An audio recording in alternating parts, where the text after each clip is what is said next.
Chers amis, bonjour. Nous sommes le mercredi 3 août 2022. Il est presque 9 heures. Quelques news de l'Arménie, de l'Artsakh et de la diaspora arménienne.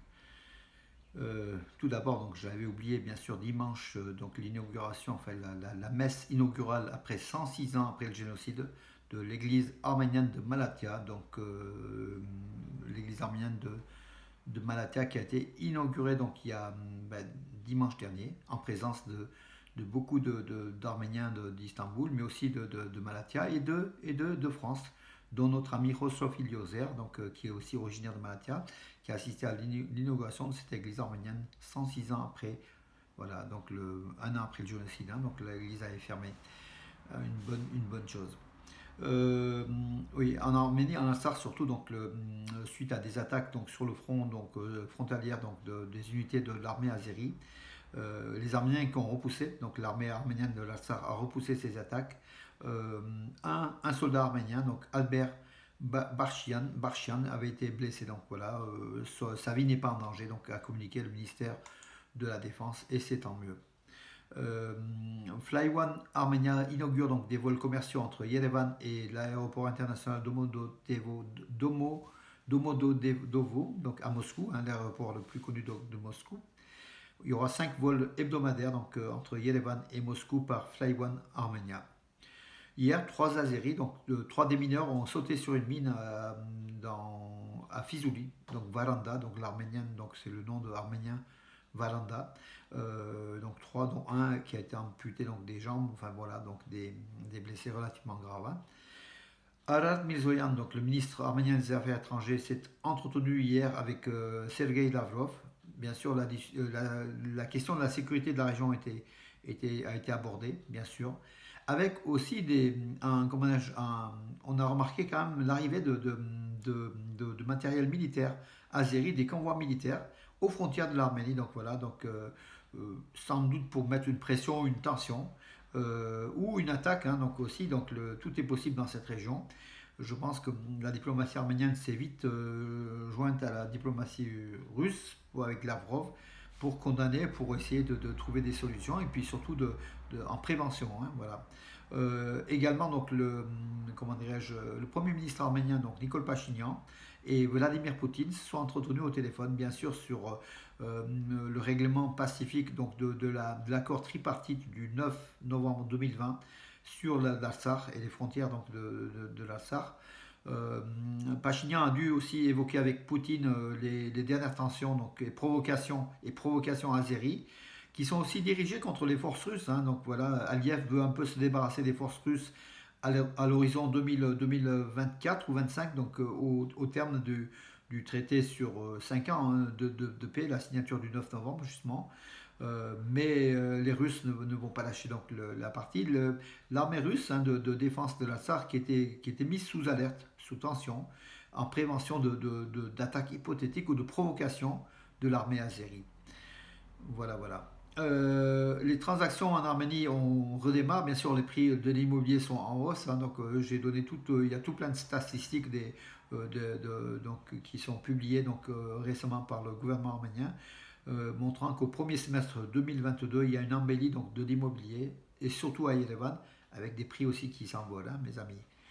Voilà, la petite Maria retrouvée donc a entendu pour la première fois de sa vie donc grâce à des appareils auditifs donc de la technologie donc de pointe moderne en matière médicale. Voilà, donc en Arménie il y a une quarantaine de cas où les enfants naissent pratiquement sourds ou entendent très peu, pas de son, et qui grâce à des traitements arrivent à entendre les voix de leurs parents, de leurs proches. Voilà, c'est une belle histoire que de voir ces enfants pour la première fois entendre la voix de leur maman ou de leur papa. Voilà, c'est magnifique, tout simplement. Euh, voilà. Euh, aujourd'hui, donc rencontre importante, troisième journée, troisième tour des qualifications de la Ligue des Champions, donc avec l'équipe championne d'Arménie, Punic Yerevan, qui joue contre l'équipe championne de Serbie, l'Étoile Rouge de Belgrade. Ça se joue à Belgrade ce soir à 20h45, je vais vous dire. L'heure, je crois que c'est 20h45, oui, c'est ça, 3 août 20h45, heure française. Vous pouvez suivre donc ce match donc, depuis le stade Rajko Mitic qui est appelé, surnommé le Maracana serbe. Vous pouvez suivre donc sur la chaîne publique d'Arménie, mais sur internet en passant par guichet.org. Vous avez les indications sur ma page Facebook ou sur Nouvelles d'Arménie où je mets régulièrement donc ces infos comme vous le savez. Euh, voilà mes amis, donc la partie sport et puis la partie donc annonce, hein, Valence Roman Tourisme, donc c'est l'office du tourisme, enfin c'est la chambre enfin, de commerce de Valence, c'est quelque chose, c'est l'organisme de l'aglo Valence Roman, va organiser un voyage en Arménie, hein, donc du 8 au 16 octobre. Voilà, avec un programme très très très bien fourni, hein, du nord au sud de la Trinchevan, de la ville jumelle de Valence, jusqu'au sud à Datev, avec le téléphérique, avec la ville de Goris, qui est le passage pour l'Alsar, à Echmiadzin aussi, avec réception du Catholicos, beaucoup de choses, hein, un beau programme, voilà, vous pouvez trouver aussi, donc très peu de places, 45 places au niveau des touristes, plus une délégation officielle d'une douzaine de personnes. Voilà, vous pouvez vous inscrire et puis si ça vous dit, départ Valence, arrivée Valence, donc ça sera du Lyon-Paris et Paris-Yerevan aller-retour en Air France. Voilà, donc pour une somme au total, je crois sur le séjour, tout compris, 1595 ou 1600, 1600 et quelques 20, 1620 ou 1630.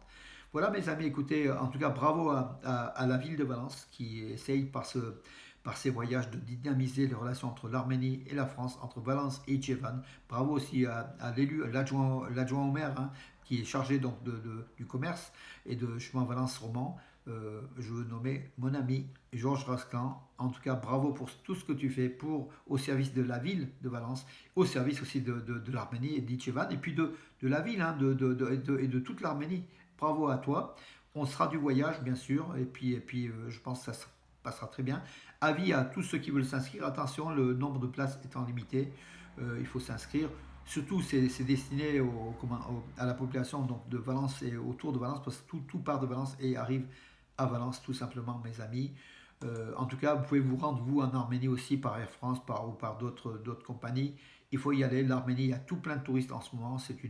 La vie renaît, repart. Après tant d'années, 2 années de souffrance, de guerre, de privation, la vie est belle à Yerevan. Surtout, bon, les villages, c'est plus délicat. Il manque encore de la lumière et il manque un peu de la vie. À nous d'en donner, à nous d'investir aussi les villages d'Arménie, mes amis.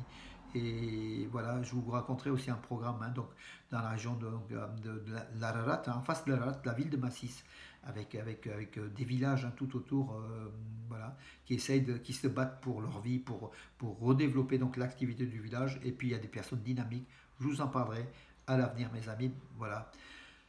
Sur ce, bonne journée. Et puis la chaleur, oui, qui commence aujourd'hui à 38 degrés sur Valence, 38, 39 pendant 2-3 jours. On est habitué, mes amis, on est habitué à la souffrance, à la canicule. On va souffrir encore un peu, mais bon, c'est que le début, nous dit-on, les météorologues disent. Donc on va s'habituer, on va essayer de changer un peu de notre climatisation intérieure, en fait, du corps, pour essayer de supporter davantage ces chaleurs. C'est vrai que moi je suis né dans un pays chaud, comme vous le savez, à 40-50 degrés sur le trottoir, pieds nus à Alep. On se baladait avec les copains dans le quartier arménien, je me rappelle très très bien. Mais aujourd'hui, en vieillissant, en prenant de l'âge, on supporte beaucoup moins la chaleur. Et puis voilà, on n'est pas habitué en fait, hein, tout simplement. Mais l'habitude va revenir, vous allez voir mes amis.